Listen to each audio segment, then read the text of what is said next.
সবার সঙ্গে একটা ঘরোয়া বৈঠক করার জন্য অনেকদিন থেকে চিন্তা করছিলাম, কিন্তু আমার অভিজ্ঞতার অভাবে সেটা করে উঠতে পারতেছিলাম না। শুরু হয়েছিল যখন আমরা ডিসি কনফারেন্স করলাম, আমার খুব ভালো লাগলো যে সবার সঙ্গে দেখা হলো। সঙ্গে সঙ্গে বললাম যে আমরা জেলা পুলিশ সুপারদের নিয়োগ একটা করতে পারি, এরকম খুব ভালো হবে, একটা নিয়মিতভাবে করে এরকম। তো বেশ কয়েকবার বলেছি, মনে হচ্ছে একটা কাজ হবে, কেউ অর্গানাইজ করবে, কিন্তু আমার একটা কথায় যেটা হয়নি। সেটা একদিন সম্প্রতি আবার কথাটা উঠাতে, তো ঠিক আছে এটা আমরা করি। একটু দেরিতে হলো, তা হলো, আমরা সবাই একত্রে বসলাম, খুব ভালো লাগলো সবার সঙ্গে দেখা করে, যেটা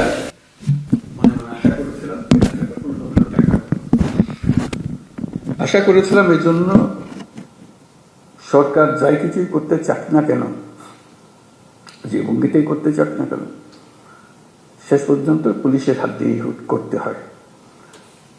তারা করে দেবে না, তারা এনভায়রনমেন্টটা সৃষ্টি করে। ওই এনভায়রনমেন্ট না থাকলে তাহলে কোনো কাজ আর হয় না। কারণ পুলিশের কথা প্রসঙ্গে বারে বারে আমরা বলছি দুটো শব্দ, আইন ও শৃঙ্খলা। এটি হলো পুলিশ। কাজে ওই পুলিশের হাতে এটাকে এক্সিকিউট করা, এটাকে এই পরিবেশ সৃষ্টি করা, আইনের পরিবেশ সৃষ্টি করা।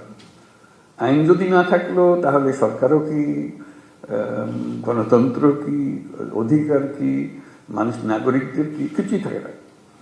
কাজে এটাই ছিল মূল জিনিস, যে আমরা পুলিশকে অবহেলা করে কিংবা পাশ কাটিয়ে গিয়ে দেশ করতে পারবো না।